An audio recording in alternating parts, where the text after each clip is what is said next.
Sob a proteção de Deus, declaro aberta a presente sessão. Convido o senhor secretário ad hoc, deputado Sargento Lima, para proceder à leitura da ata da última sessão.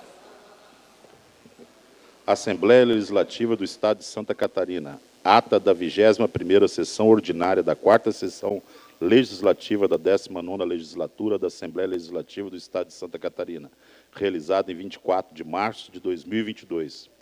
Presidência, deputado Maurício Skudilark. Às 9 horas do dia 24 de março do ano de 2022, nesta cidade, Florianópolis, capital do Estado de Santa Catarina, reuniu-se a Assembleia Legislativa em sessão ordinária e, havendo quórum regimental, o senhor presidente declarou abertos os trabalhos e deu a ata da sessão anterior por aprovada, na forma da lei. Expediente. O senhor presidente solicitou que se procedesse à distribuição. Breves comunicações. Não houve oradores inscritos. Grande expediente. Não houve inscritos para o horário destinado aos partidos políticos. Ordem do dia. Na sequência, foram aprovados os pedidos de informação de números 100 a 103 do ano de 2022 e as moções de número 2029 a 229 a 231 a 233, todas de 2022. O senhor presidente ainda deferiu os requerimentos de número 355 a 370 de 2022 e comunicou que encaminhará aos destinatários as indicações de número 173 a 175 do ano de 2022. Ato contínuo, o senhor presidente, por solicitação do senador deputado Ricardo Alba,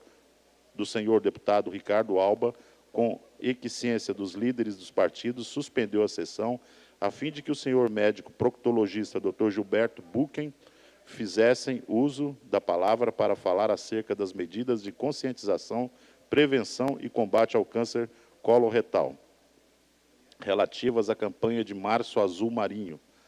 Ato contínuo, o senhor presidente reabriu a sessão e anunciou o próximo horário. Explicações pessoais. Fez uso da palavra o senhor deputado Silvio Drevek. Nada mais havendo a tratar e antes de encerrar a sessão, o senhor presidente convocou outra ordinária para o dia 29 de março, no horário regimental, para constar, lá foi lavrado pelo segundo secretário. Obrigado, deputado Sargento Lima. Em consonância com o parágrafo 1º do artigo 106 do Regimento Interno, dou a ata por aprovada. Solicito à assessoria que proceda à distribuição do expediente. Passamos às breves comunicações. Primeiro orador inscrito, deputado Gessé Lopes. Vossa Excelência tem o tempo de até 10 minutos. Senhor presidente, pela ordem. Pela ordem, deputado Gerry Comper. Só com o consentimento do nobre deputado Gessé Lopes, queria fazer um registro aqui nessa tarde na Assembleia Legislativa, a da minha querida cidade de Birama, meu presidente da Câmara, presidente vereador Sartor, junto com o seu Antônio e o seu Zone. Sejam bem-vindos a essa Casa Legislativa e também da cidade de Imbuia, a nossa princesinha do Alto Vale. Estamos recebendo o nosso presidente da Câmara de Vereadores, vereador Jorge Sardo, sua esposa Lília, a nossa secretária da Assistência Social, Cláudia, juntamente com a comitiva, o Giovanni, a Juliane, o João Chuamba Neto, que é o neto do falecido nosso prefeito João Chuamba daquela cidade, o Elcio, o seu Arno, o Januário, a Vanessa e o Valdori. Sejam todos muito bem-vindos a essa casa que é de todos nós catarinenses. Obrigado, senhor presidente. Obrigado, deputado Gerry Comper. Estendemos aí os abraços junto com o deputado Gerry, grande deputado defensor do nosso Alto Vale do Itajaí. Com a palavra o deputado Gessé Lopes.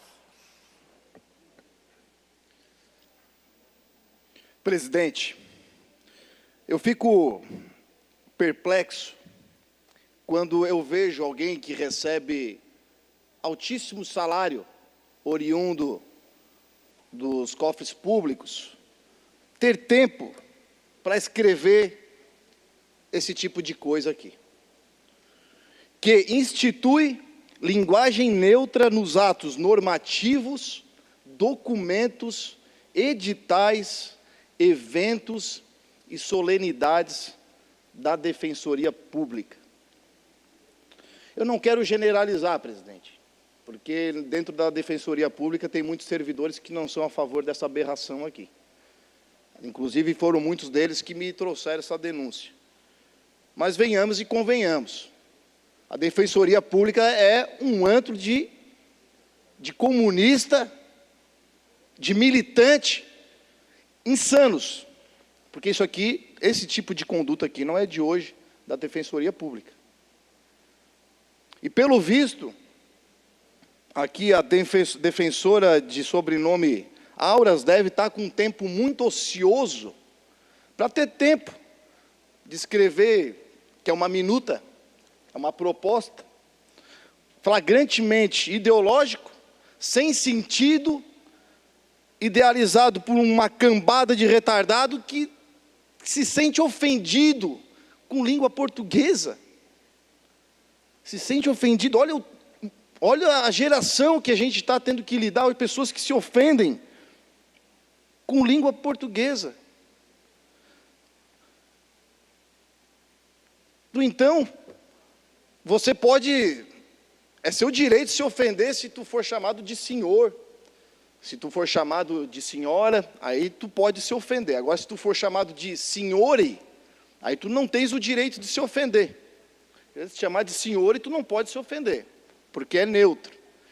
Mas eu chegar na Defensoria Pública, deputado Lima, um marmanjo me chamar de senhore, puxar um tapa no pé do ouvido de um cara desse, de um marmanjo, porque, pelo amor de Deus,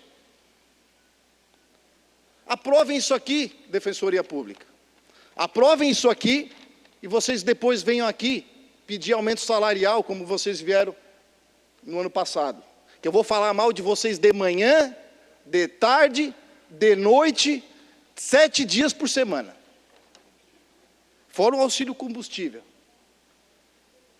Por isso a importância do meu PL, que todo mundo rechaça aqui, manda para tudo quanto é lugar, que é o PL 0356 de 2020, ponto 4 2020, que proíbe a linguagem neutra no âmbito de Santa Catarina, das instituições públicas de Santa Catarina.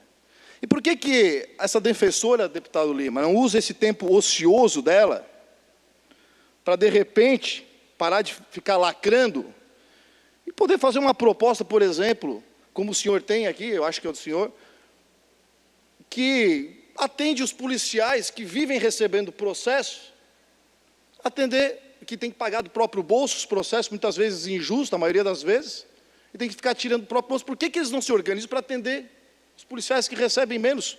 Por exemplo, mas não, porque ajudar a polícia não é lacrar, não lacra, você não está lacrando. Então, você tem que falar mal da polícia, tem que ser contra a polícia militar, tem que querer o fim da polícia militar. E ao invés de não ajudar, além de não ajudar, eles ainda atrapalham. Porque eles formulam e divulgam isso aqui, que eu apelidei de cartilha anti-abordagem policial. Cartilha anti-abordagem policial.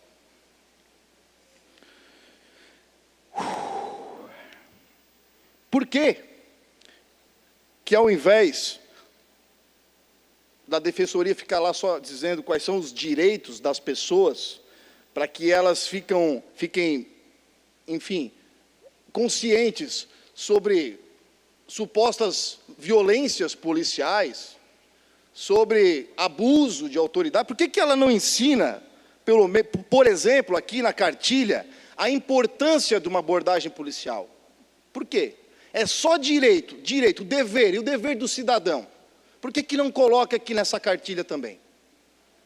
A importância de uma abordagem policial, às vezes até para prevenção.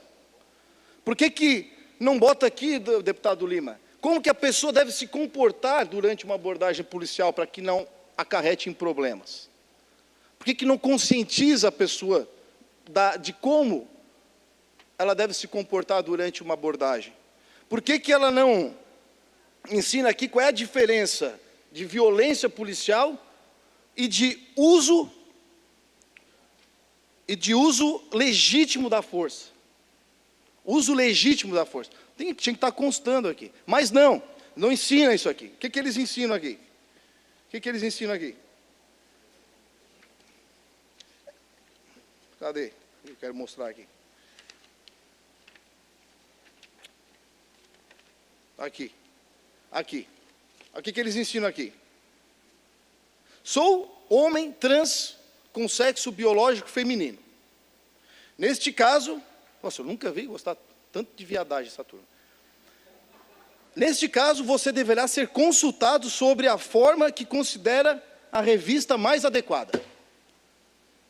Então, o policial vai abordar um travesti, aí ele tem que perguntar para a pessoa como que ela quer ser abordada, o que ela prefere. Daí ela vai dizer assim, eu quero ser abordado por um policial trans também. Aí você tem que correr atrás de um policial trans, porque você tem que abordar aí, o cara está com um canivete, o cara está cometendo um delito, tem que ficar perguntando para o cara o que é a melhor forma para abordar ele. É isso aqui que tu está ensinando para as pessoas. E lógico que isso aqui vai acarretar em problema lá, porque o cara vai se achar no direito de fazer essas coisas em meio a uma abordagem, onde a principal finalidade é a segurança de quem está sendo abordado e do próprio policial. Aí vem as pessoas querendo lacrar com base em informação que está aqui, achando que tem direito de fazer as coisas e que não sabe nem como se comportar durante uma abordagem. Aí é isso aqui é para isso aqui, ó, que os impostos das pessoas que estão aqui lutando hoje contra os abusos, vai para pagar isso aqui, ó, para pagar gente que fica produzindo esse tipo de merda aqui. É com dinheiro público. E aí eles vêm aqui, que nem eles vieram aqui, querer ganhar salário de 32 mil reais para fazer isso aqui. Eu espero, encarecidamente, presidente, que vocês não aprovem essa aberração aqui, esse negócio de linguagem neutra aqui, e que vocês, no mínimo, essa cartilha aqui, no mínimo, que vocês coloquem aqui também sobre o dever do cidadão, não somente sobre o seu direito. Obrigado, presidente. Obrigado, deputado Gessé Lopes. Ainda em breves comunicações, próximo orador, deputado Sargento Lima. Vossa Excelência também tem o tempo de até 10 minutos.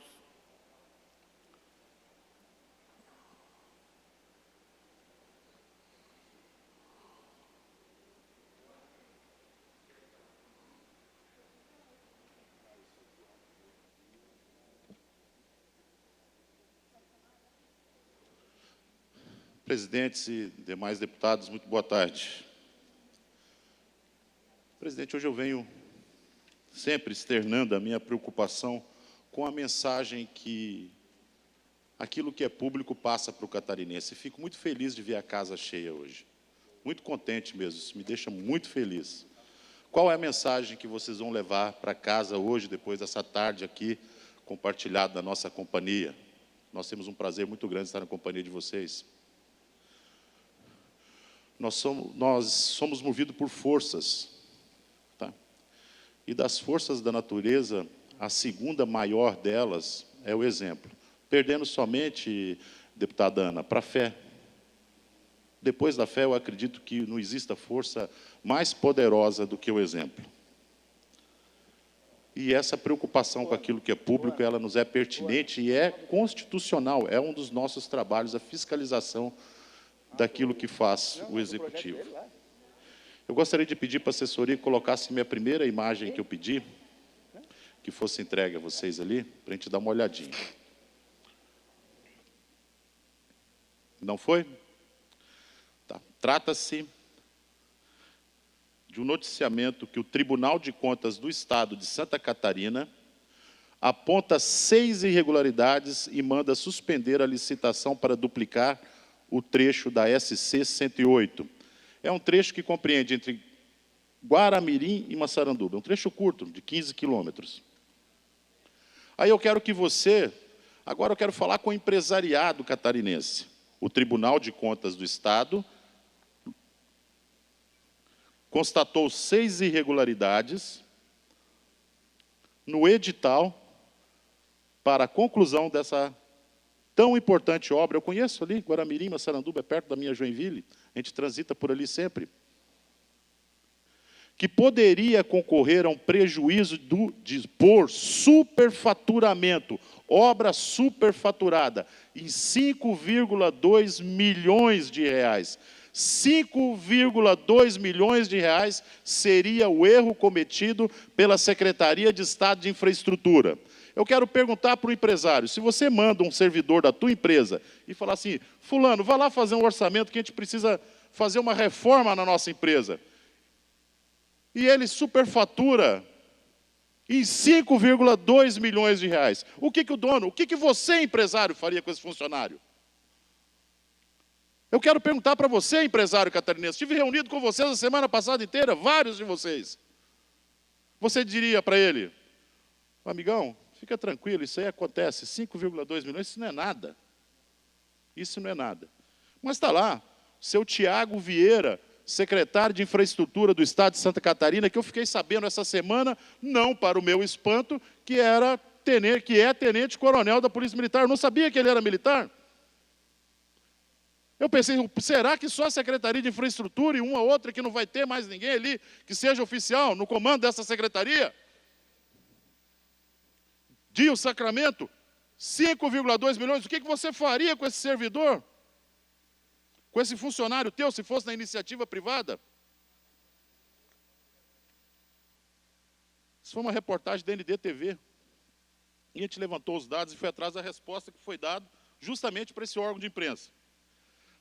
Secretaria do Estado de Infraestrutura e Mobilidade, se, em atendimento à decisão judicial do Tribunal de Contas do Estado de Santa Catarina, referente ao processo licitatório de obra e reabilitação com aumento de capacidade de rodovia SC-108, do trecho Guaramirim-Massaranduba, deputado Gessé, a cereja do bolo, a finalização, informa que o edital para a realização de obra está suspenso. Pronto, essa foi a medida administrativa tomada ali. Nada. Ah, tudo bem, 5 milhões,2, isso não é nada. A incompetência anda a cavalo, e por isso da minha preocupação com o exemplo que nós estamos passando para os catarinenses. Hoje nós vamos falar sobre questões tributárias aqui, hoje nós vamos falar sobre impostos aqui. E quer dizer que os impostos são revertidos para isso, para um erro de 5,2 milhões de reais. É para isso que nós vamos economizar, para pagar erros. 6 erros encontrados no edital. 2 deles esdrúxulos, que uma criança seria capaz de identificar.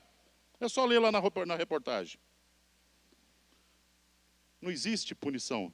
É por isso que aqui em Santa Catarina, tudo termina assim, olha.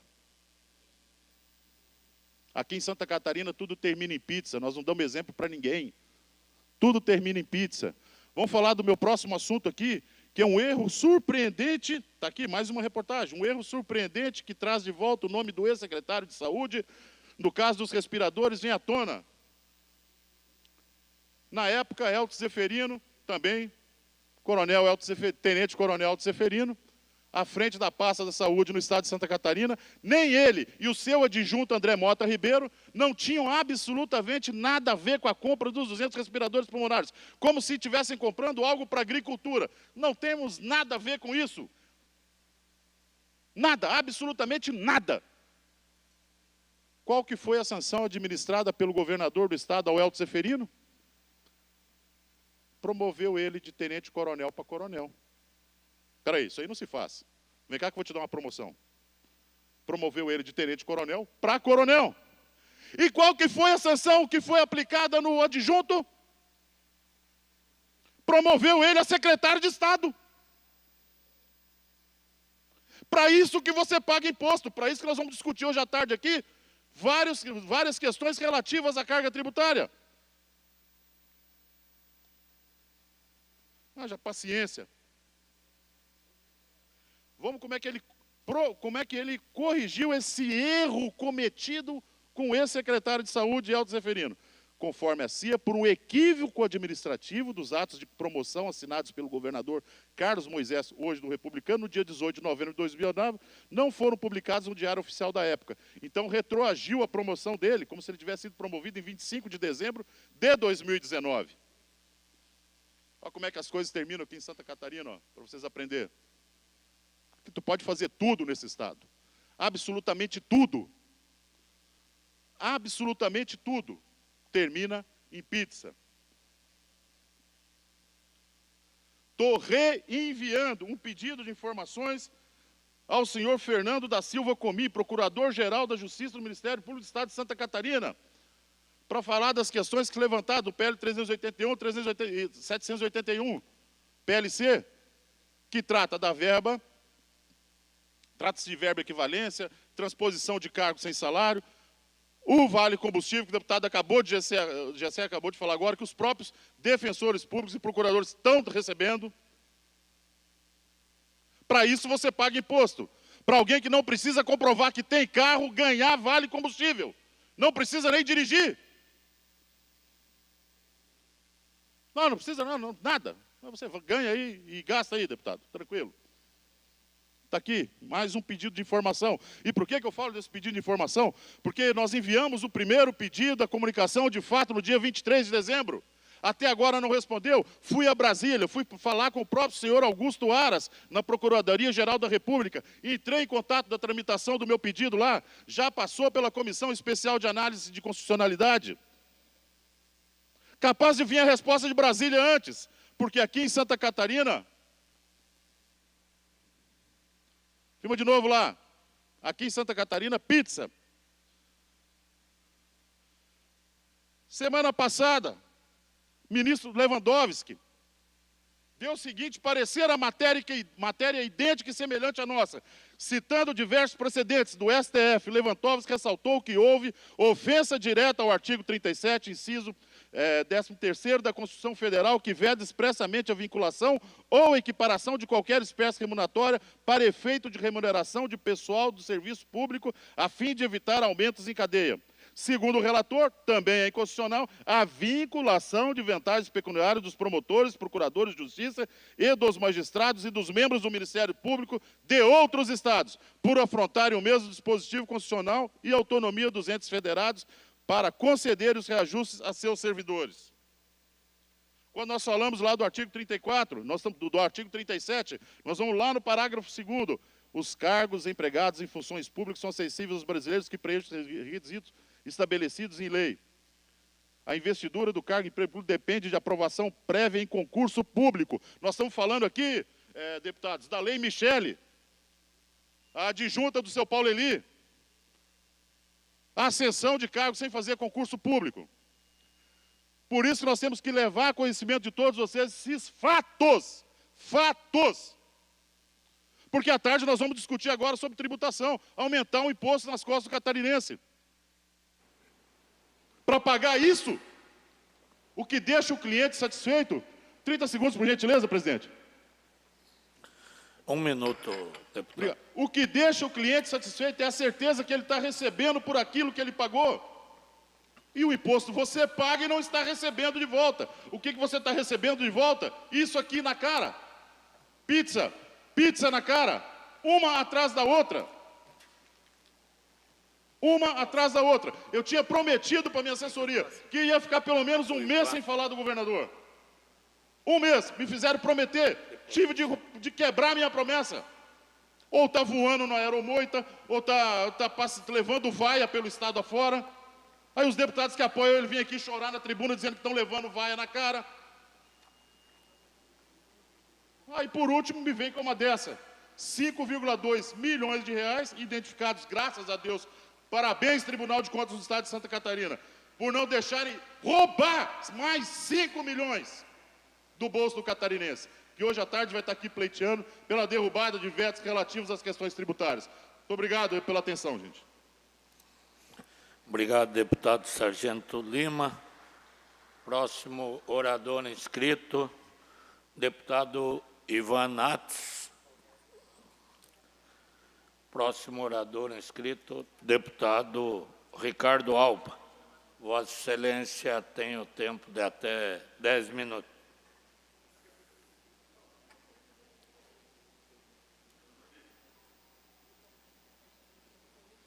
Baixar, né? Tem que baixar. Boa tarde, senhor presidente, colegas deputados, cidadãos catarinenses que acompanham a sessão no plenário desta casa, a cada um dos catarinenses que acompanham em todas as regiões de Santa Catarina.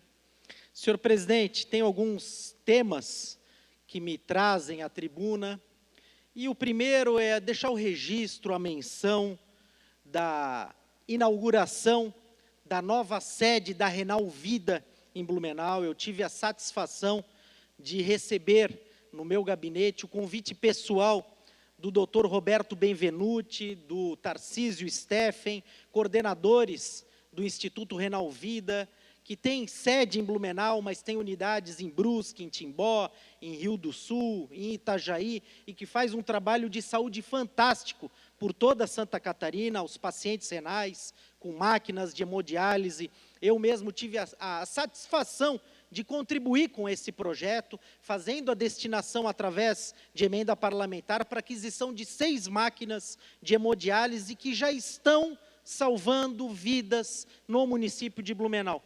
E a Renal Vida, que faz um trabalho fantástico há muitos e muitos anos, pela saúde dos catarinenses, inaugura a nova sede agora no dia 25 de abril no próximo mês, e fica aqui o convite para toda a comunidade blumenauense e catarinense se fazerem presentes e prestigiar essa importante instituição de saúde no nosso estado e que tem, repito, todo o nosso apoio.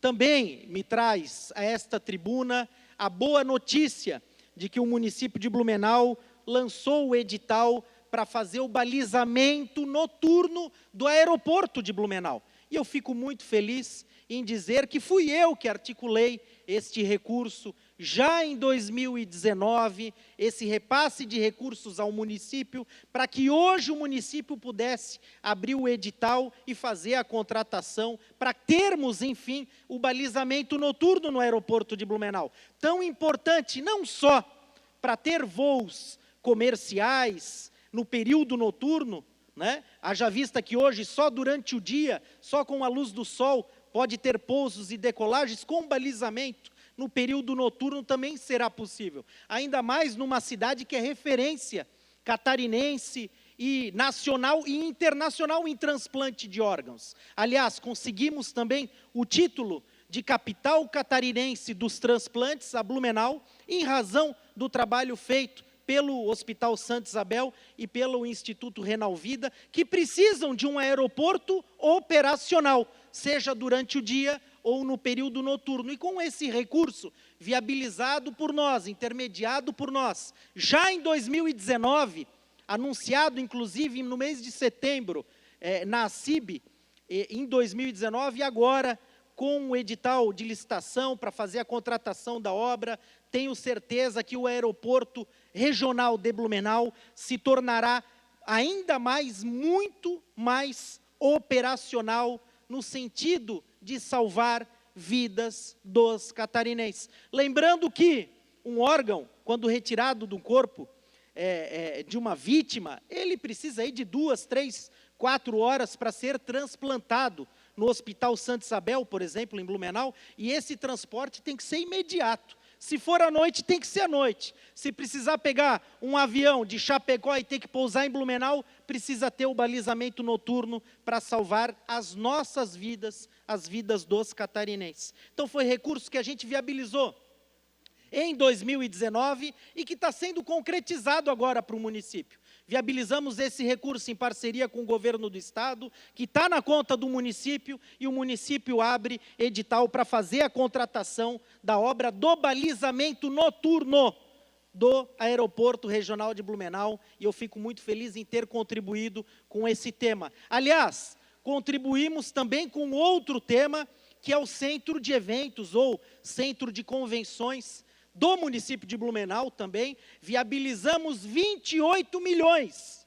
E quando eu digo viabilizamos, porque eu também tive participação ativa, anunciei a reserva desse recurso no dia 23 de setembro, no plenário da CIB, numa reunião onde o governador e o prefeito municipal estavam presentes, e falei: prefeito, está reservado, conseguimos 28 milhões com a Secretaria da Fazenda, faça o projeto foi feito, saiu o projeto que era para ser construído em cima do setor 3 da Vila Germânica passou a ser atrás do Galegão, e o recurso agora saiu em portaria, viabilizado no dia 29 de dezembro de 2021, e o governador, na semana passada, junto com o prefeito, assinou a ordem de serviço para a contratação da obra, através também de uma iniciativa nossa, que foi lá, já no ano de 2019, e fez a reserva, e buscou o recurso, e batalhou, e fez reunião, e usou a tribuna, e cobrou recurso para o município, porque é no município que a vida acontece. Então, fica aqui os registros de que o nosso trabalho aqui na Assembleia dá resultado. A gente arregaça as mangas em prol dos municípios catarinenses, em prol da saúde, a exemplo do Instituto Renal Vida, que no mês de abril agora inaugura sua nova sede, em prol do desenvolvimento, o aeroporto regional de Blumenau, com balizamento noturno, recursos que nós viabilizamos, e em prol também do desenvolvimento econômico, a exemplo do centro de eventos ou centro de convenções, recurso que nós já anunciamos no mês de setembro de 2019, e que agora está sendo concretizado através da ordem de serviço assinada semana passada. Eu fico muito feliz em dar a minha contribuição, não só a Blumenau, não só ao Vale do Itajaí, mas ao desenvolvimento de toda a Santa Catarina, como temos feito estado afora. Obrigado, senhor presidente. Obrigado e parabéns pelo trabalho, deputado Ricardo Alba. Eu queria aproveitar para registrar a presença do senhor Ronaldo Baumgarten Júnior, que representa a Fiesc, está nesta casa, diretor de Assuntos Legislativos, também do Luiz Ames, da Fiesc. Saudar também todos os comerciantes, bares, restaurantes, empresários que se fazem presente e acompanham a sessão. Saudar o vereador Ivanir Nilce, Sanato Varmen, João Alcione Alves, de Urubici, Carlito Custódio e Jonecir Soares, de Itapoá, Fernando Zin, Itamar Fernandes, Fábio Júnior, do Prado de São Lourenço do Oeste, e Aclésio Arcego, vereador de Novo Horizonte. Ainda em breves comunicações, com a palavra o deputado Ivan Nats, nosso líder. Vossa Excelência tem o tempo de até 10 minutos. Obrigado, deputado Maurício Scudilac. Saudar todos os colegas do parlamento catarinense e dizer que a gente vai construindo, né, as várias mãos, aquilo que a gente sonha para a nossa cidade, e que também ninguém faz nada sozinho. Geralmente, aqui se trabalha no coletivo, aqui se trabalha todo mundo lutando pela mesma causa, e a palavra eu não é muito adequada para esse parlamento. Em razão disso, todas as conquistas que se faz para Santa Catarina é sempre resultado de várias mãos, de exercício de muitas pessoas, para que, lá na ponta, a população seja atendida e atendida com dignidade. Então, parabenizar todos aqueles que trabalham em conjunto para entregar bem para a nossa população aquilo que ela espera, retorno dos nossos impostos. Eu queria conversar com vocês um minutinho sobre um equívoco que precisa ser corrigido. Um equívoco grave que Santa Catarina precisa corrigir, senhores deputados, no que concerne a folha salarial do magistério público catarinense. Eu preparei ali um pequeno demonstrativo, queria que mostrasse para vocês o comparativo de salário entre um ACT e um professor efetivo.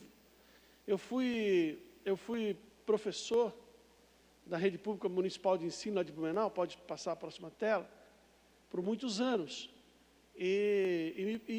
O magistério me permitiu fazer a faculdade de Direito, fazer a faculdade de Ciências Sociais, de começar a minha vida. E durante todo esse tempo que eu passei na Assembleia, na sala de aula, eu aprendi muito. Aprendi a respeitar as pessoas, aprendi a lutar pelo aquilo que eu acredito.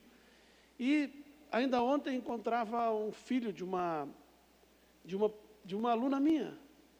Ele tá internado numa clínica de tratamento químico.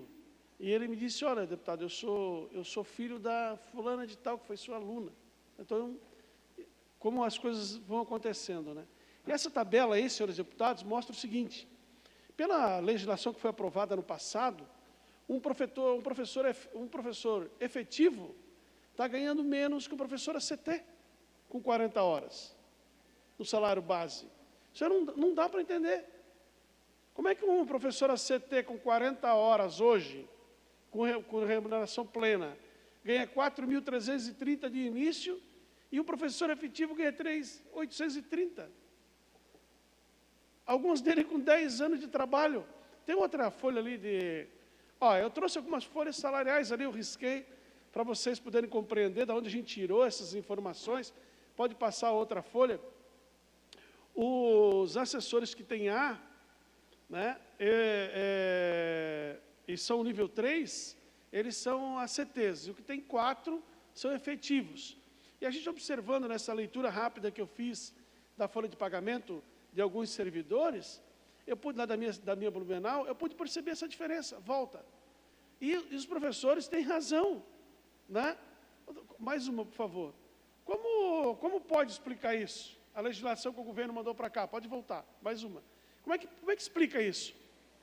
Que um professor efetivo tenha salário base de 3.830, e um professor ACT tem salário de 430. Aquele efetivo, às vezes, já está há anos no serviço. Então, eu queria convidar o secretário, não sei agora qual é o secretário que vai assumir no lugar do deputado Vampiro, que deve deixar o governo semana que vem, mas o próximo secretário inicie uma conversa de corrigir isso.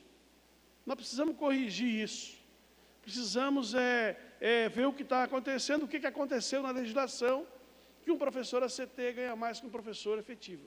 Isso aí não pode acontecer, né? Os professores têm razão de reclamar. Então, convocar a Secretaria de Educação para rever a legislação e corrigir esse equívoco. Isso está criando um problema dentro das escolas. Os professores estão se enfrentando por causa disso, e com razão. Os mais velhos ganhando menos do que os mais novos. Já é pouco, né? E ainda acontece isso daí, aí não dá. Então, Secretaria de Educação, atenção, vamos dar uma olhada nisso. E outra pauta, eu queria convidar vocês a assistir o vídeo que vem lá da cidade de Gaspar, que é do prefeito de Gaspar, o vídeo que a gente retirou das redes sociais. Por favor. Pessoal, estou aqui no bairro Bateias, na escola Luiz Franzói. Aqui o local onde eu estou é a quadra de esportes, a quadra coberta. Eu vou mostrar para vocês aqui, nessa parte de fora, a gente vai fazer toda uma revitalização, um parque aqui para os alunos, para a comunidade. Mas eu preciso mostrar um negócio para vocês do desafio que a gente enfrenta constantemente com relação ao vandalismo e depredação de órgãos públicos. Vocês dão uma olhada nessa situação aqui, isso aqui é para ser um banheiro. O pessoal entrou, invadiu, quebrou, e a gente vai ter que fazer toda uma reforma, todo esse espaço aqui, né? Só aqui vai algo em torno de R$300 mil para fazer. Isso aqui é só das situações aqui que a gente tem na quadra de esportes. Então, isso aqui é para a nossa comunidade, é para a nossa população, é para os nossos alunos, né? Um pedido, um apelo que a gente faz, né? Que a gente possa cuidar disso, porque isso não é do diretor, isso não é do secretário, não é do prefeito, não é do vereador. Isso aqui é da comunidade, é da população, é dos nossos alunos. Bom, eu só queria passar esse vídeo para mostrar para vocês que o índice de depredação de escolas em Santa Catarina tem aumentado consideravelmente. Essa daí é uma estrutura escolar, os alunos, não se sabe quem, vândalos, gente que precisava apanhar uma surra, sabe? Podia pegar essa gurizada e dar-lhe uma surra, como os pais da gente pegavam quando a gente tinha a nossa idade, vai dar-lhe uma cabaçada de pau. O cara sujeito vai na escola, quebra a escola. Adolescentes, se forem identificados, sabe o que vai acontecer com esses guris? Nada. Não vai acontecer nada. A polícia já identificou quem quebrou a escola, já identificou os moleques que destruíram lá o ginásio, o esporte, e não vai acontecer nada. Porque tem um estatuto que protege essa gurizada, tem uma lei que protege mini bandido nesse país, e não vai acontecer nada com essa gurizada. Já foram identificados, e sequer pode passar o nome, senhor presidente. Sequer, deputado Maurício, pode dar o nome das pessoas que quebraram esse empreendimento. A lei proíbe a divulgação. Não proíbe, a lei proíbe quebrar, destruir patrimônio público, quebrar a escola, a lei proíbe. Agora, identificado quem quebrou a escola, quem destruiu o patrimônio público, quem fez isso com uma entidade estudantil, não pode, porque a lei protege o menor, protege o infrator. Eu queria convidar todos vocês aqui da Assembleia para poder, junto com a gente, avançar num projeto de lei que é de autoria, é minha de autoria, mas é autoria de todos os deputados. Projeto de lei que responsabiliza os pais, quando menor, e o próprio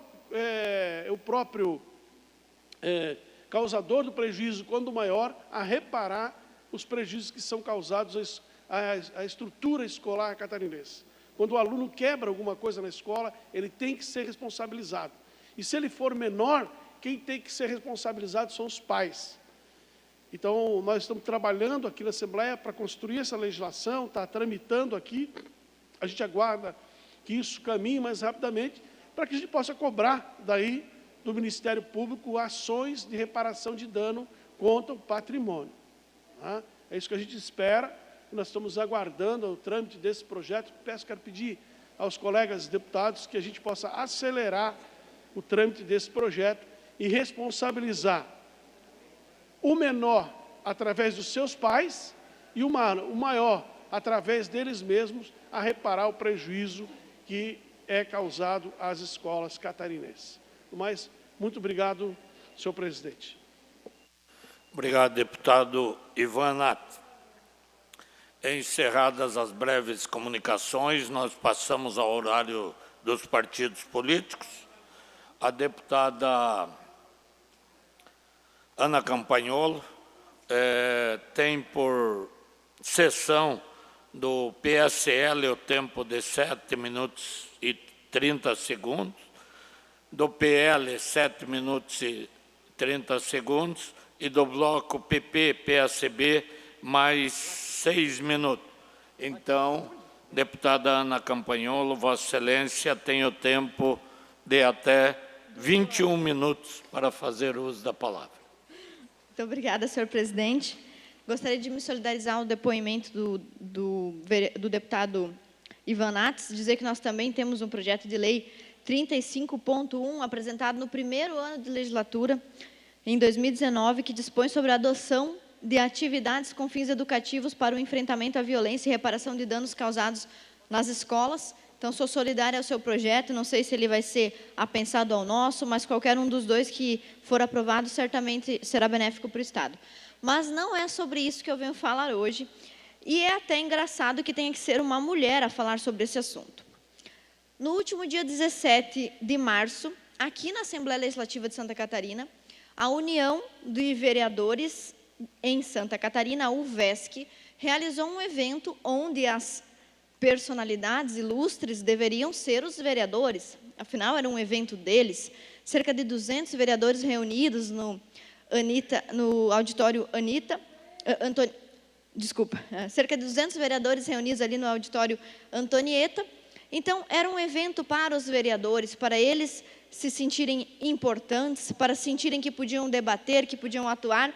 Até aí, tudo bem. Acontece que neste dia, 17 de março, um vereador foi muito constrangido nesta casa.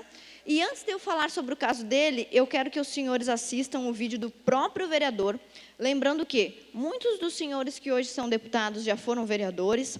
O vereador também é uma autoridade, também é um agente político que deve ser respeitado, e eu gostaria que os senhores assistissem o que disse o vereador Rabuja.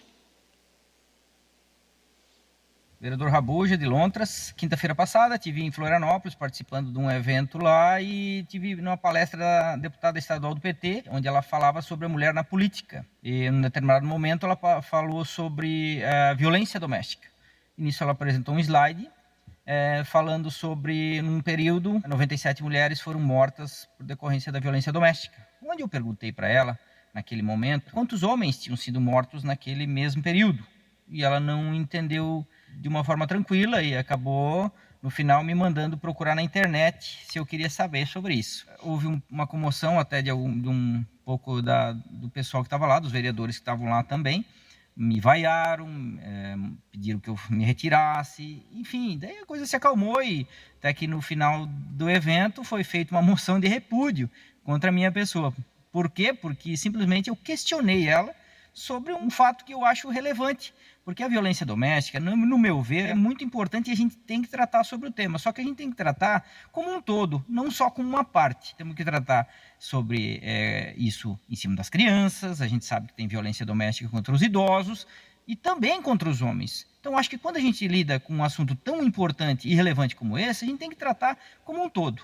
E no final do evento foi aprovada uma moção de repúdio contra a minha pessoa, porque acaba sendo levado assim, gritando, e os que pensam diferente acabam se retraindo, acabam deixando essa meia dúzia gritar, tomar conta da situação. Acho que não está certo isso.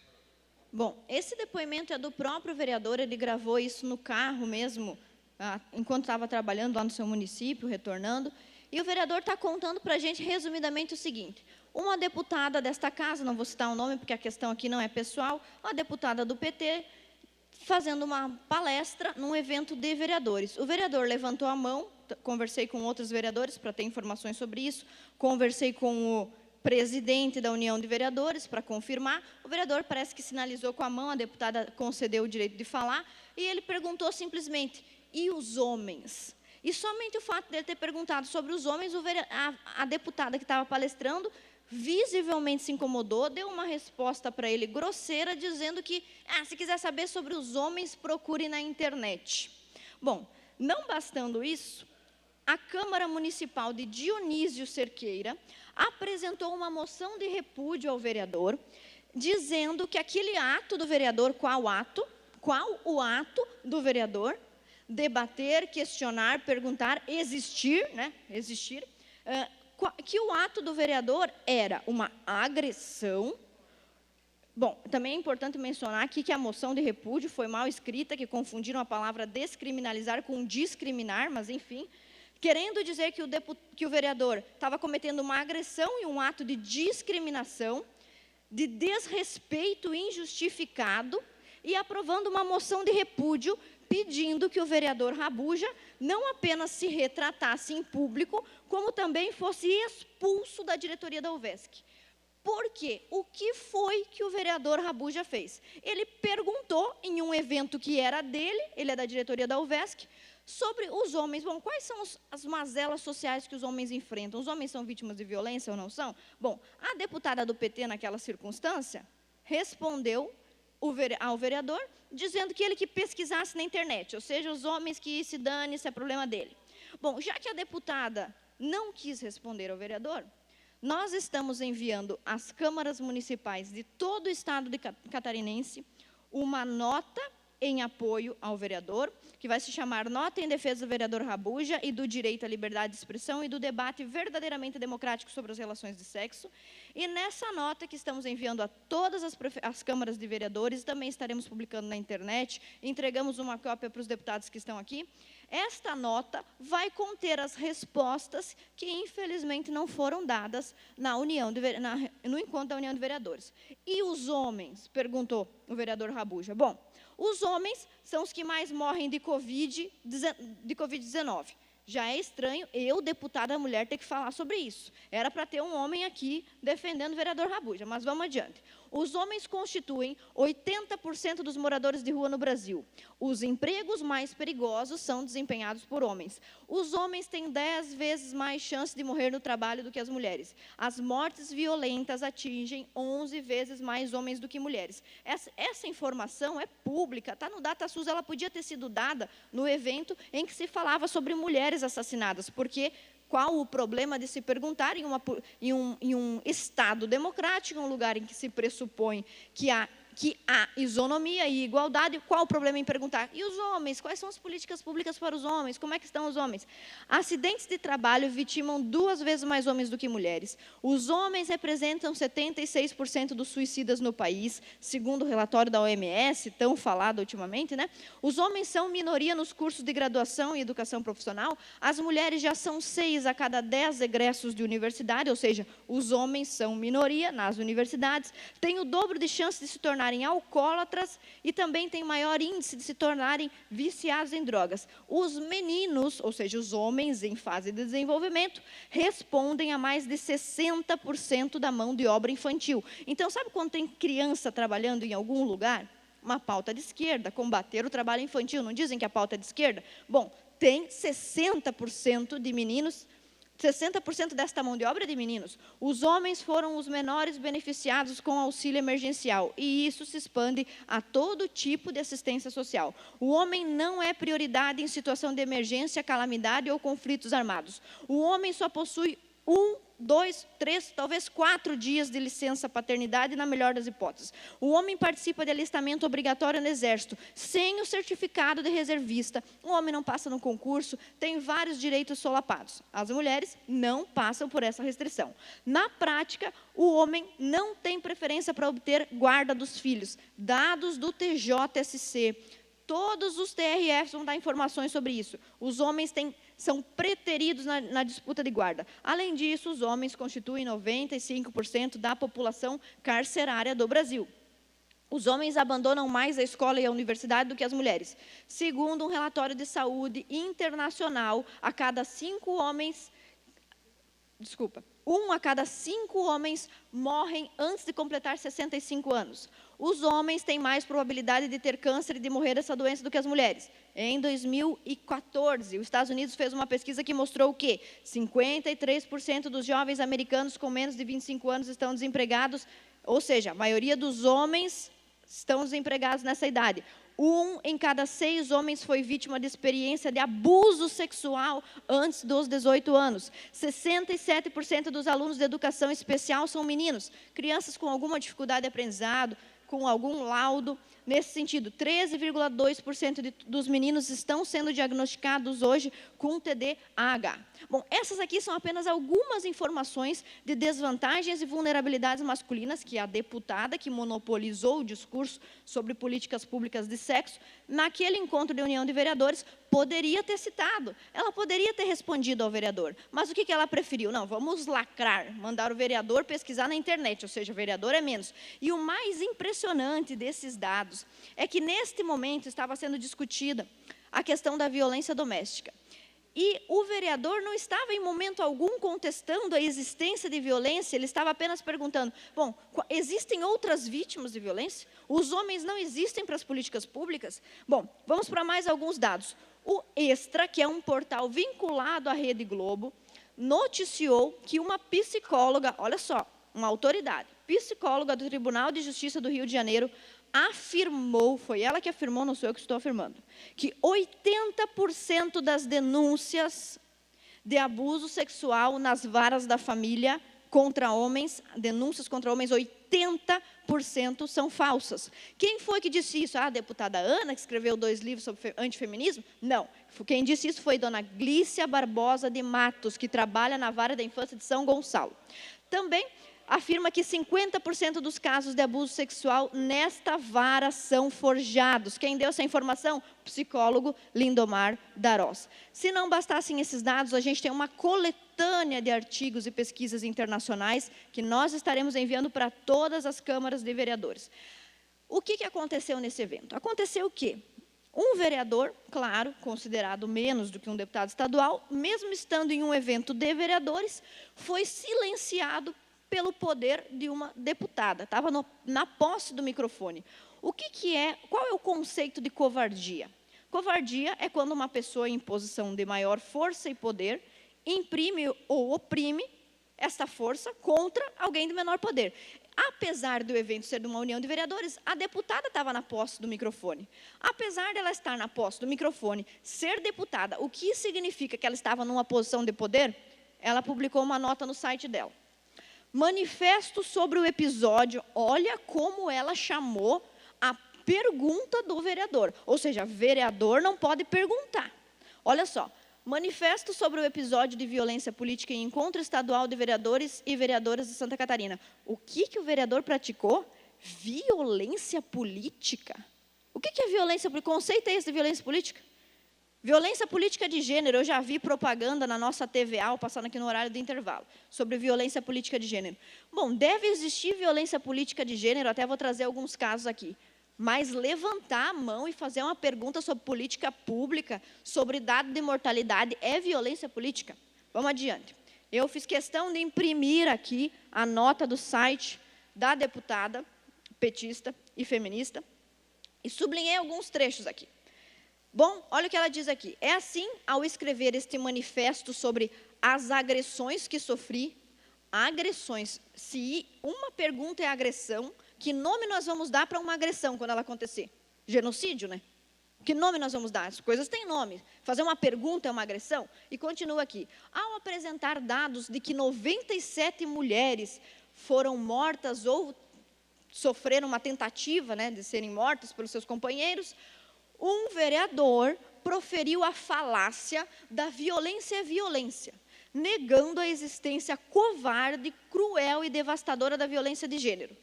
Aonde é que o vereador estava negando a existência de violência contra a mulher? Ele apenas perguntou, e olha como a deputada está chamando o contra-argumento do vereador de falácia. Ou seja, diante de todos esses dados que eu li aqui para os senhores, de situações em que os homens estão em vulnerabilidade, a deputada acha que tudo isso aí é falácia, e que violência não é violência. Afinal, isso é uma falácia. Continuando. Mesmo sendo publicamente atacada, meu Deus do céu. Quando uma mulher decide se candidatar, ou um homem, eles precisam saber, sabe o que é quando você se candidata? Você corre o risco de ser eleito.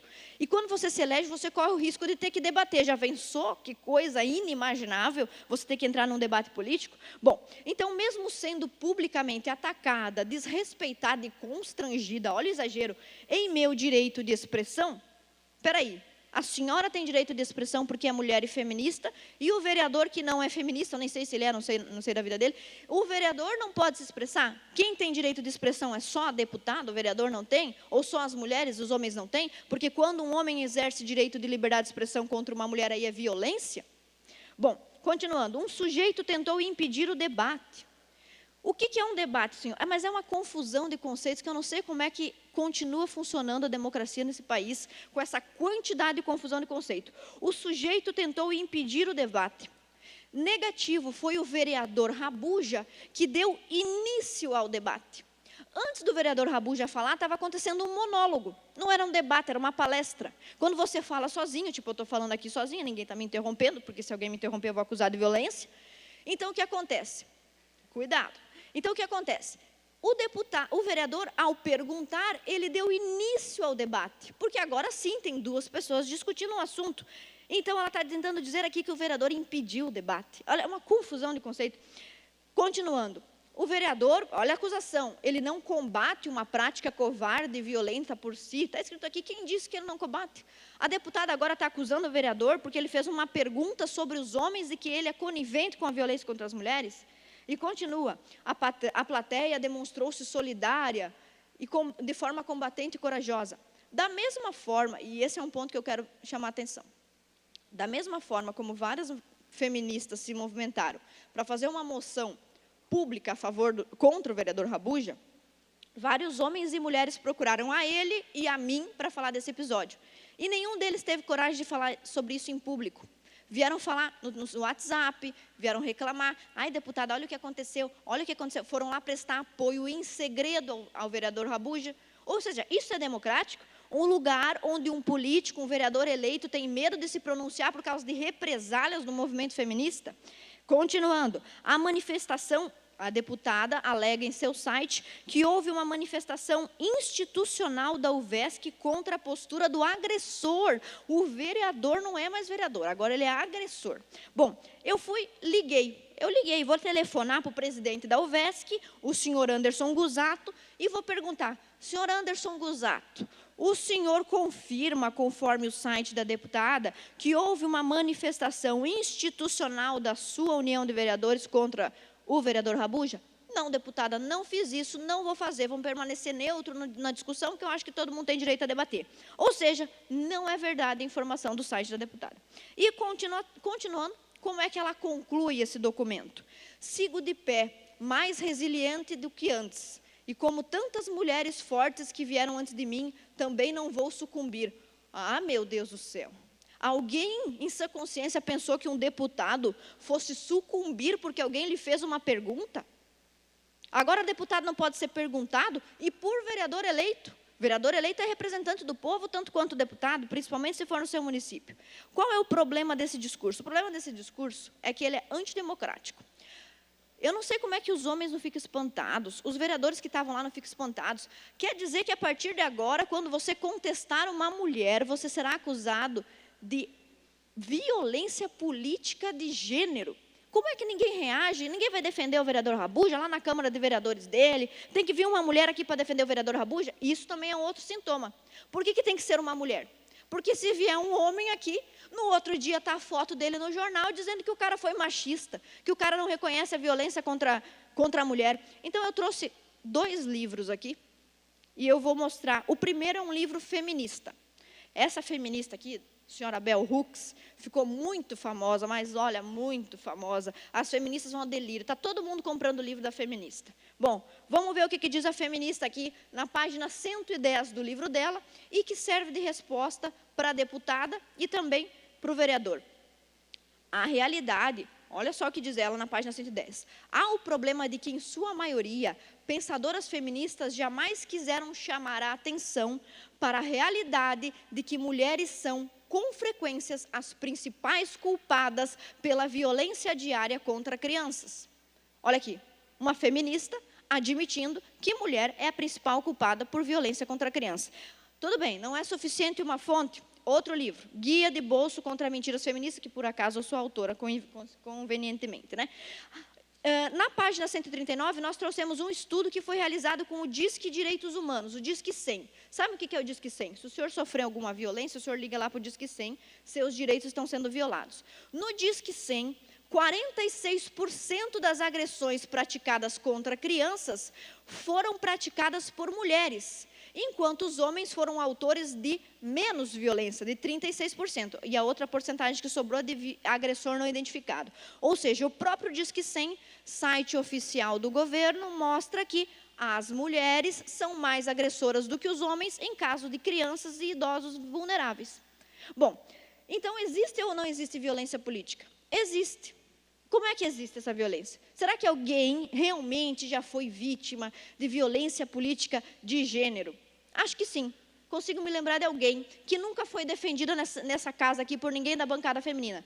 Ministra Damares. Por favor, coloca aí na tela algumas imagens sobre o que já foi feito com a ministra Damares, por favor. Aliás, ministra, como é que é possível que nós não tenhamos em pleno funcionamento um órgão como o CONANDA?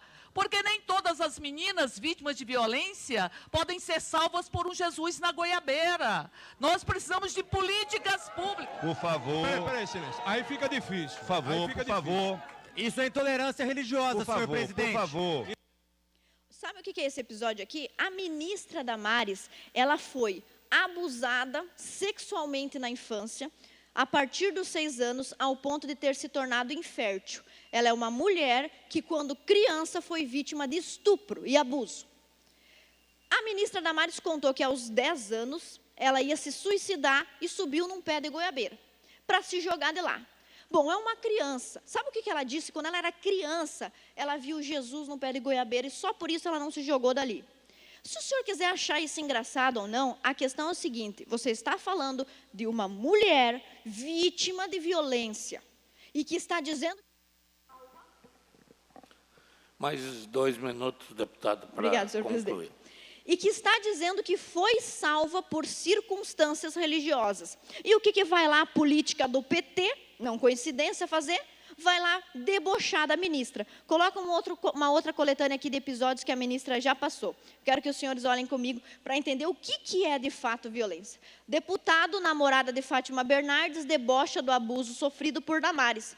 Pode tirar Jesus da goiabeira. Cadê a bancada feminina da mulher, a bancada da mulher aqui dessa casa, da qual, inclusive, eu acho que eu fui expulsa, então não tenho bancada mais, não sou nem da dos homens, nem das mulheres, fiquei na dúvida.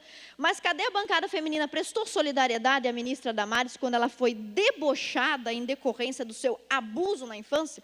Deputada petista zomba do episódio da goiabeira e leva a ministra Damares às lágrimas. Sai a marchinha de Damares, overdose da goiaba. Fizeram até música no carnaval para rir de uma mulher vítima de violência. Então, o que é uma violência contra uma mulher? É isso aqui, ó.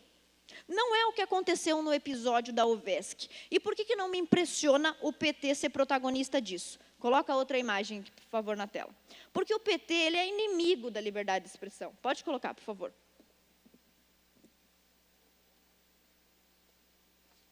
Olha aí, TSE julga improcedentes 2 ações contra Bolsonaro por suposto disparo em massa de mensagem de WhatsApp. O PT acusou o Bolsonaro de usar o WhatsApp indevidamente, queria que suspendesse o WhatsApp. Resultado, o WhatsApp desativou, foi as contas do PT, porque era o PT que estava fazendo aquilo que disse que o Bolsonaro tinha feito. Vê se pode um negócio desse. Outra, Lula falou ao menos 9 vezes em regular a mídia depois de solto. Ou seja, os partidos de esquerda são eles que querem cercear a liberdade de expressão, o debate democrático. Então, para encerrar com esta manchete, eu quero que os senhores pensem o que é a verdadeira violência política nesse país. Obrigada.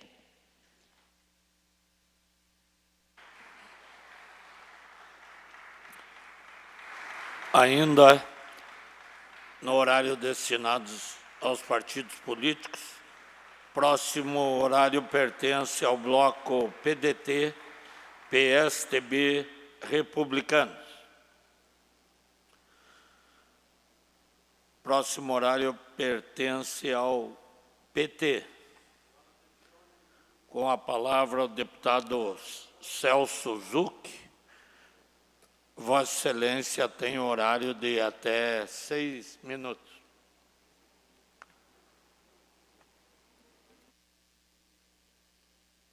Isso é paixão. Cumprimentar o presidente e os demais deputados, a quem nos acompanha nas redes sociais, pela internet, e os presentes, as pessoas que se fazem presente aqui na nossa Assembleia Legislativa.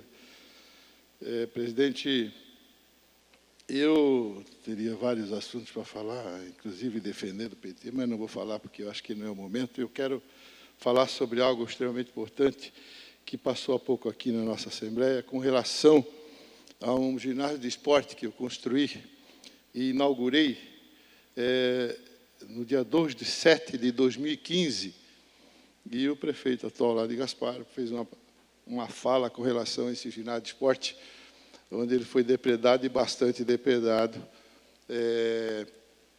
nessa gestão de agora. Infelizmente, eu também visitei esse ginásio de esporte, a convite do diretor da escola, no dia 12/7/2021. Realmente está bastante danificado. Na fala do deputado Ivan, infelizmente ele não está aqui, mas eu falei a ele que eu iria me referir com relação a essa manifestação. Eu sinto muito triste a gente ver o dinheiro público sendo desprezado e maltratado desse jeito. Porém, o que falta é um pouco de gestão. Em todas as escolas que eu construí no município de Gaspar, eu construí ginásio de esporte. E essa escola é próximo da minha casa, uma escola que eu estudei, inclusive quando eu era criança. O que falta a gestão, como eu falei, na questão de uma parceria entre o poder público, a direção da escola, com a comunidade, a APP. Chama a comunidade para conversar. Tem que ter diálogo. É isso que nós fizemos nos nossos governos do PT. A gente conversa com a comunidade, chama.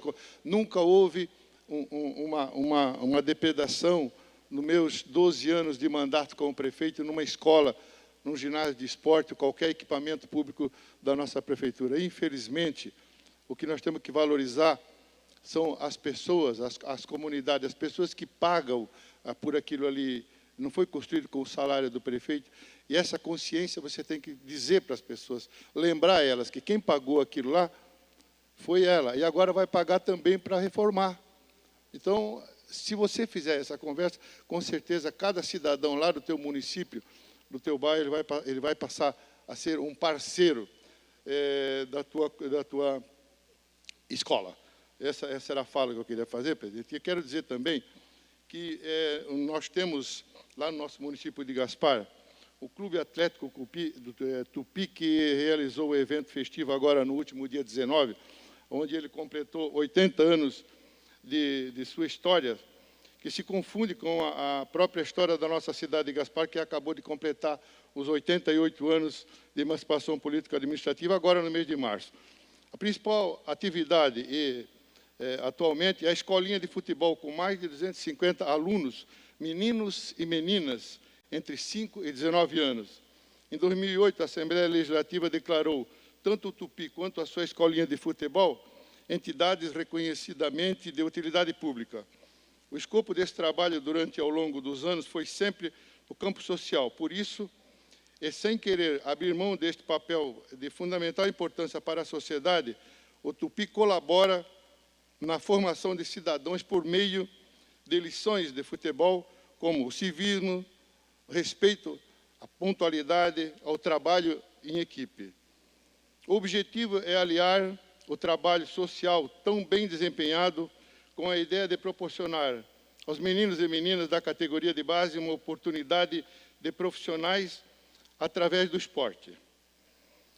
O índio catarinense, como é carinhosamente apelidado, fez histórias ao longo dos seus 80 anos, de muita tradição na região, conquistando vários títulos na região do Vale do Itajaí, como a Taça Caridade, promovida pelo 32º Batalhão de Caçadores de Blumenau, em 1947. O Campeonato Regional da Liga de Blumenau, em 1956, 57, 1986, e a Taça RBS, em 1988. E o Campeonato Metropolitano da Liga Blumenauense de Futebol, em 2003. O atual presidente, o Bruno Medeiros Spengler, está no 3º mandato de sua gestão. Após a reeleição para o biênio 2022-2023, dentre os projetos de destaque da atual diretoria está a manutenção e ampliação dos trabalhos da categoria de base, tanto no naipe masculino como no feminino, elevando em breve a formação profissional deles, os atletas de alto rendimentos. Presidente, eu quero destacar a parceria que o Clube Atlético Tupi fez na prefeitura, enquanto eu fui prefeito, na Fundação Municipal de Esporte, onde o Tupi garantiu o acesso de vários jovens, em torno de 200 jovens, nas atividades oferecidas pelo clube. Em nome do atual presidente, o Bruno de Medeiros Spengler, eu quero parabenizar todos os presidentes que por lá passaram, a todas as diretorias, todas as pessoas que se empenharam para que o nosso Clube Atlético Tupi, o nosso índio gasparense, continua e vai continuar, eu tenho certeza, por muitos anos, oferecendo essa alegria para toda a nossa comunidade gasparense. Parabéns a todos. Obrigado, deputado. Passamos ao horário do bloco MDB novo. Inscrito para falar, deputado Bruno Souza. Vossa Excelência tem o tempo de até 15 minutos.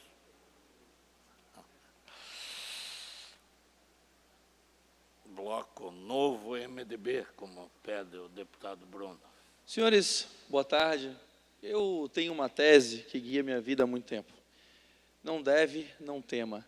Não tema se não deve. Se sua vida é proba, se você não faz nada de errado, não há por que temer a transparência. Agora, se você teme a transparência, aí de fato, provavelmente é porque algo você deve. Por que estou falando isso? Porque eu quero desafiar o governador do estado de Santa Catarina. Quero lhe fazer um desafio público hoje aqui.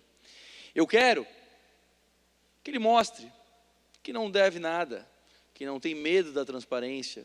Eu quero que ele venha a público e demonstre os documentos que ele vem insistindo em esconder. Eu quero que ele venha a público e diga que eu estou errado.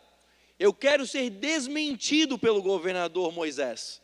É isso que eu quero. Quero que ele faça isso. O desafio. Se tem coragem, governador Moisés, que o faça. E não faça mais isso aqui. Isso que o senhor está fazendo, vergonhosamente o senhor está fazendo. Os senhores sabem o que é isso aqui?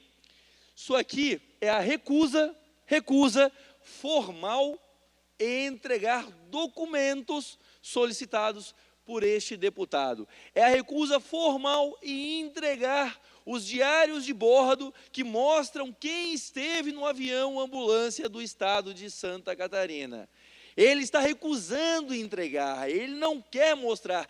E o pior, submete a sua farda, submete o Corpo de Bombeiros de Santa Catarina a ter que blindá-lo. Porque aqui, a recusa desses documentos é assinado pelo coronel Marcos Aurélio Barcelos, comandante-geral. Ele que recusou, ele que está assinando a recusa. Está aqui uma recusa em fornecer os documentos. Então, o governador do estado está submetendo os oficiais do comando a blindá-lo. Está fazendo isso. Está submetendo o Corpo de Bombeiros a ter que protegê-lo, a ter que recusar informações que estão prontas e disponíveis. A lei de acesso à informação é clara. Se a informação está pronta, se ela está disponível, ela tem que ser prestada imediatamente. Ao invés disso, o governo do estado de Santa Catarina está recusando. Por quê? Por que recusa? Por que não mostra? Por que não apresenta os diários de bordo? O que o senhor tem medo, governador Moisés? Por que o senhor está com medo? O senhor está agora na agronômica, está lá com medo, porque nós vamos descobrir isso aqui, nós vamos revelar quem anda com o senhor, nós vamos revelar quem que entrou naquele jatinho, quem que usou o dinheiro da saúde catarinense para transportá-lo, nós vamos, por isso o senhor faz isso, mas isso aqui é só protelatório, o senhor sabe que nós vamos descobrir, o senhor está com medo, porque se não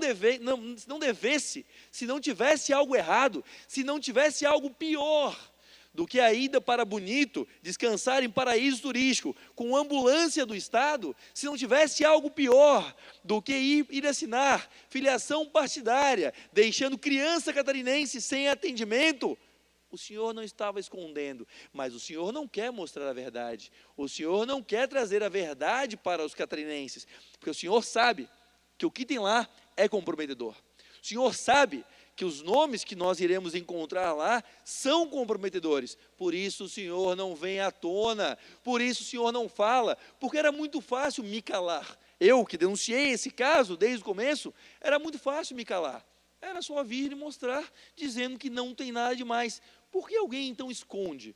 Por que alguém esconde? Porque deve, porque tem coisa pior, porque o senhor sabe que não quer mostrar quem foi com o senhor para Bonito, quem está andando para lá e para cá com um avião, quais são as suas companhias, é por isso que o senhor não quer mostrar, o senhor não quer mostrar que transformou o Corpo de Bombeiros na Aero Moisés, transformou o Corpo de Bombeiros na agência particular de turismo do governador de Santa Catarina, para fazer eventos partidários, eventos políticos, campanha eleitoral e para ir descansar em paraísos turísticos. Por isso que o senhor não quer mostrar. Se o senhor tivesse honra da farda que veste, não faria o Corpo de Bombeiros ter que passar por isso aqui, ter que blindá-lo. O senhor viria à tona. Se eu não estivesse certo dizendo que tem coisa pior lá, o senhor viria a público, me desmentiria. Mas o senhor não faz isso. O senhor, ao invés disso, está fazendo de tudo para esconder a verdade do catarinense. E é muito feio isso, não é, governador Moisés? O senhor não quer mostrar com quem o senhor anda, com um avião que cada vez que decola, coloca a saúde do catarinense em risco. Para atender os seus caprichos, o senhor está colocando a saúde dos catarinenses em risco. O senhor não quer mostrar para o que o senhor usou esse avião, utilizando para isso, para cada deslocamento, o dinheiro da saúde. Porque não sai de outra rúbrica, sai do dinheiro da saúde, dinheiro que era para o hospital, dinheiro que era para a saúde do catarinense. Ao invés disso, o senhor usa para fazer eventos partidários. Por isso que o senhor não quer mostrar. O senhor não quer mostrar porque sabe que esses diários de bordo têm cheiro de crime de improbidade administrativa. O senhor não quer mostrar por isso. É por isso. O senhor é um medroso. O senhor tem medo. O senhor teme nesse momento. O senhor tem medo. É isso que acontece. O senhor se diz um sujeito religioso. Vou lembrar ao senhor um versículo. Mateus 5,37, que o seu sim seja sim, que seu não seja não. Tudo diferente disso é maligno.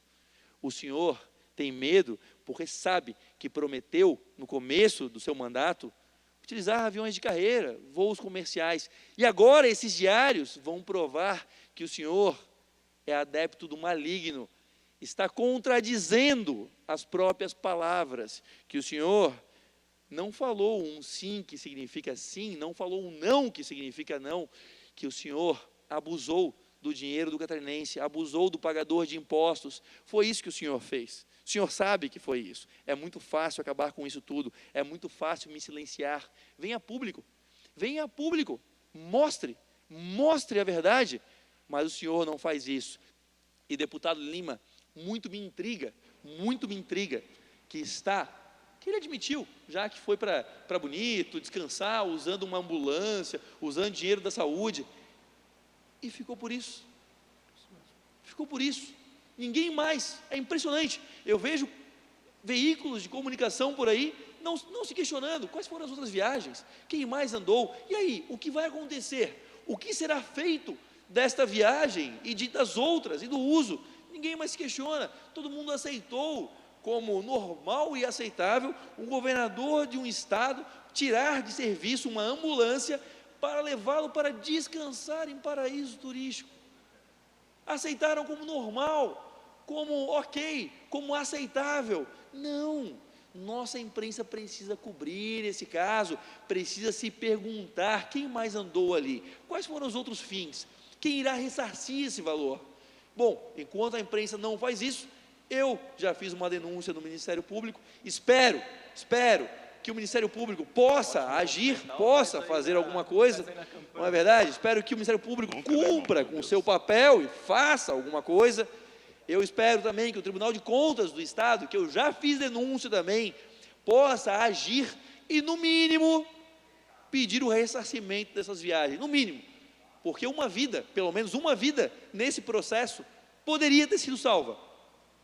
Uma criança com cardiopatia em Lages precisou de transporte e o avião não estava disponível porque o governador Moisés estava voando, estava usando para eventos particulares. O dinheiro é o mínimo, mas tem que ser ressarcido. As vidas, infelizmente, não tem como recuperar, mas ele precisa responder. Só que nesse momento, Sargento Lima, deputado João, ele está com medo. Ele está tremendo de medo, porque para fazer isso aqui, para negar descaradamente, contrariando a lei de acesso à informação, é porque ele sabe que tem muita coisa lá. Seu medroso, o senhor tem medo, isso não é papel de homem público, ter medo, ser medroso, não querer mostrar a verdade. O senhor não é um homem de verdade, o senhor é um homem disso aqui, ó, de blindagem, de omissão. É disso, o senhor é isso aqui. O senhor é omissão, o senhor é blindagem, o senhor é esconder a verdade do catarinense. Eu realmente lamento por esse fato. Deputado. O áudio está saindo? Deputado Bruno Souza, eu quero dizer a Vossa Excelência, e primeiro explicar por que te chamo de Vossa Excelência. Pela excelência do trabalho que o senhor tem feito pelos catarinenses. Então, tenho muito orgulho de chamá-lo de Vossa Excelência. Estou de mãos dadas com o senhor. E talvez seja essa uma oportunidade que nós criarmos aqui, subscrito por cada um dos deputados, a presença do comandante-geral aí, que foi o que assinou esse documento, blindando o governador. Quem sabe ele vem aqui, pessoalmente, ele se sinta mais à vontade, não para explicar, mas para mostrar o diário de bordo, que é o que realmente interessa. E que, no mínimo, como bem diz o senhor, no mínimo, por isso me levantei e vim aqui, que devolva esse dinheiro para o catarinense. Esse dinheiro tem dono. E hoje eu trago aqui, dos meus 35.053 eleitores ali, também estão com essa curiosidade. E por isso que me compactuo com o senhor nessa justa causa e digo, parabéns a Vossa Excelência pelo trabalho que vem realizando. É um covarde por se blindar dessa forma. Estou sendo categórico, dizer, é um covarde por se blindar dessa forma. O mínimo de decência que deveria é assumir aquilo que fez e trazer com as próprias mãos o relatório de voo dessa aeronave. Pois é, muito obrigado pelas generosas palavras, deputado. Eu fico me perguntando, porque se não há nada demais, catarinense, se não há nada demais no uso dessas aeronaves, por que não mostra os passageiros? Quem usou a aeronave, por que não mostra? Por que ao invés de mostrar e acabar com toda essa discussão, ele esconde, ele blinda? Tem mais coisa aí. O senhor sabe, né, governador? O senhor sabe que tem mais coisa aí.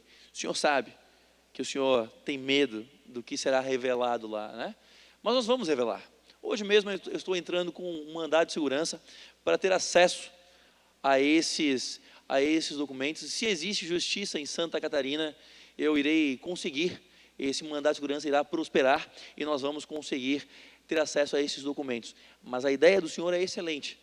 Vamos chamar então aqui o comandante dos Corpos de Bombeiros, não para questioná-lo, mas para pedir. Mostre para nós os documentos. Seja claro, transparente. E eu volto ao início da minha fala. Quem não deve, não teme. Teme porque deve.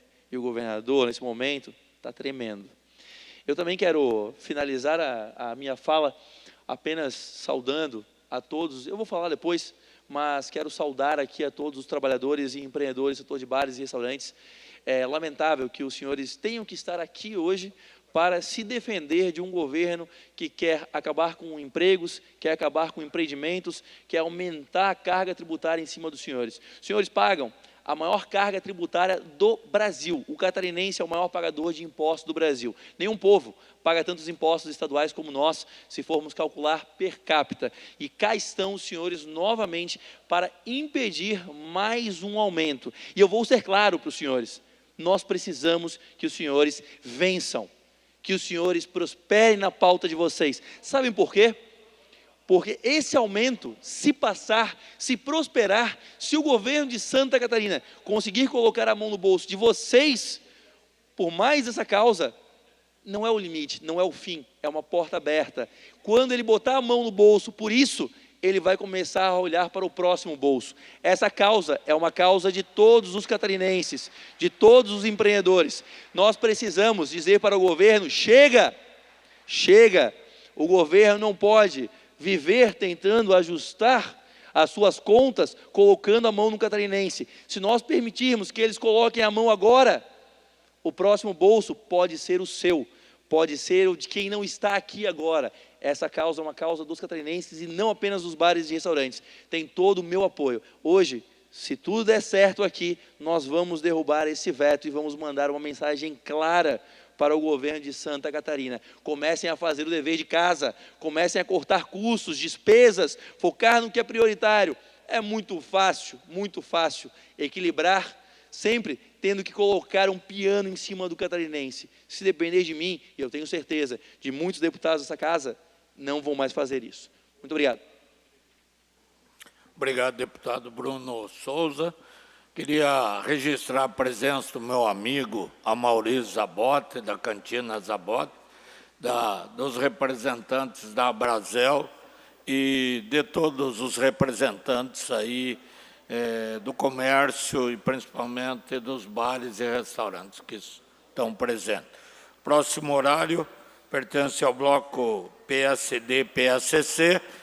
Num acordo foi cedido para o deputado Márcio Machado. Vossa Excelência tem o tempo de até 7 minutos e 30 segundos. Boa tarde a todos e a todas. Cumprimento o presidente em exercício, o deputado Maurício Kudilark, deputados, quem se faz presente aqui nas galerias, na Assembleia Legislativa.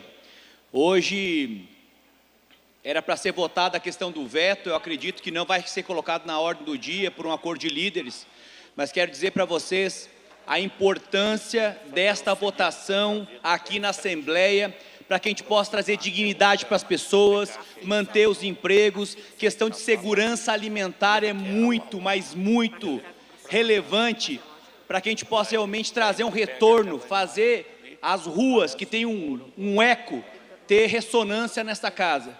Então a bancada do PL vai votar fechada. Hoje nós tivemos uma reunião, deputado Lima, fechada contra o veto do governador, que vai aumentar e quer dissipar a mobilização, porque se acontecer a postergação da votação, é para desmobilizar quem está aqui, é para mostrar que ele vai tentar ajustar, vai tentar, não sei, convencer de uma maneira ou de outra os colegas deputados. O meu voto já está definido. Eu quero que, de fato, a gente possa derrubar o veto, que o PROCON se faça presente no que tange a essa redução de 17 para 12, que chegue, de fato, ao consumidor a redução da questão do leite, do pão, que está envolvido ao trigo, que não vem só o pão, vem vários outros produtos agregados. Então, aqui tem o meu posicionamento, eu não vou mudar com o adiamento, mas que a gente tenha respeito à sociedade e a gente possa ecoar essa revolta aqui, com toda a razão que está acontecendo nas ruas, nas comunidades, que não aguentam um aumento exacerbado, que tudo hoje aumentou. Tu vai no mercado, aumentou. Então, uma inflação que está desenfreada. É como se fosse uma máquina locomotiva que perde o seu trilho. Quero dizer aqui, presidente, que a Assembleia Legislativa, com a anuência de todos os deputados, nós repassamos alguns milhões de reais para o Poder Executivo. No que tange a 135 milhões para cirurgias eletivas. Até agora, eu não sei se iniciou ou não iniciou, porque eu recebo constantemente pedidos no WhatsApp, por favor, deputado, nos ajude. E eu estou trabalhando nessa pauta há muito tempo. Nós precisamos que as cirurgias eletivas tenham celeridade. Tem pessoas que estão ficando cegas, não conseguem enxergar. E aí você que está me assistindo na sua casa, se você fechar os olhos agora, imagine a angústia dessa família, que de repente um pai de família está ficando cego, o filho está ficando cego, a mãe está ficando cega, porque não tem uma cirurgia, porque o governo é inoperante, porque o governo Carlos Moisés deveria atuar de uma forma incisiva nas questões importantes, que é para trazer um respaldo para a sociedade, um respaldo de dignidade, de quem precisa fazer uma cirurgia no coração, não consegue dormir mais, de angústia, de preocupação. Será que ele vai acordar no outro dia? Como é que fica a família? Como é que fica a base de uma família que é o pai, que é a mãe, e de repente um filho perde um pai, por quê? Porque o Estado não tem dinheiro para aplicar em cirurgias? Não, é porque não tem agilidade. Contrate os médicos, faça os convênios com os hospitais, tem um monte de hospital que pode ser utilizado. Nós temos um hospital em Lages, com uma nova ala extraordinária, que é o Hospital Teresa Ramos, mas até agora a gente não consegue entender por que não está tendo um levante de cirurgias. Nós precisamos ter as cirurgias efetivas. Eu fico muito chateado, as pessoas estão precisando, estão com dor. Não, mas é eletiva. Mas ele vai lá na emergência e não pode ser atendido. Mas daí está prejudicando. Quem precisa fazer uma cirurgia é para agora, governador Carlos Moisés. Então, por favor, tome uma atitude de um estadista de verdade e faça acontecer em Santa Catarina, que as pessoas possam ir lá fazer essa cirurgia. Hoje eu fui entrar no CISREG para dar uma olhada na fila de atendimento, um site complicado, um site que está inoperante, daí depois tu espera para poder fazer esse procedimento para ver em que parte a pessoa está, onde ela está na fila, né? E tem pessoas que estão aguardando. Veio a pandemia, travou por 2 anos as cirurgias eletivas, está reprimido todo esse sistema, e o que acontece? Nós precisamos agilidade. Falta de dinheiro não é, porque eu nunca vi tanto dinheiro. Parece o Silvio Santos, vai numa região, joga dinheiro, vai na outra tal. Há pontos importantes, claro, que bom que ele economizou, mas agora nós precisamos aplicar esse dinheiro com celeridade, responsabilidade. Responsabilidade. Eu não consigo entender que quando as pessoas mais precisam, não tem a estrutura.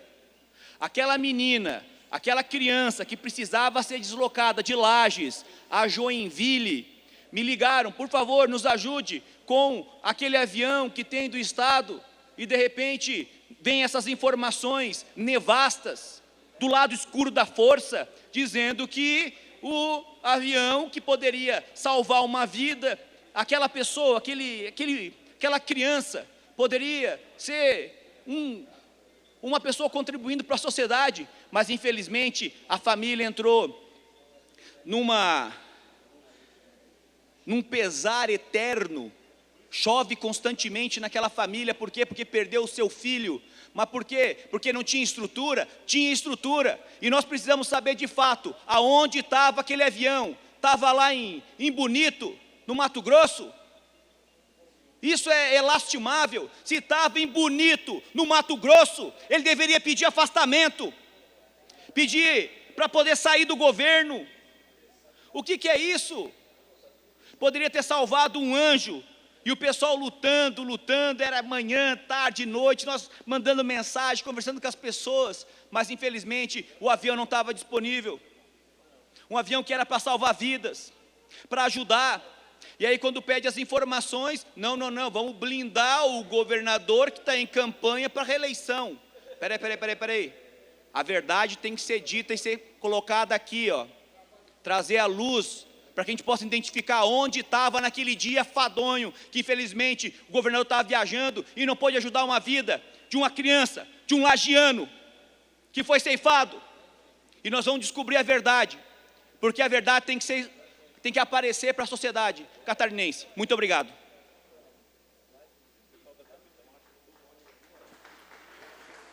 Ainda no horário dos partidos políticos, com a palavra o deputado João Amin.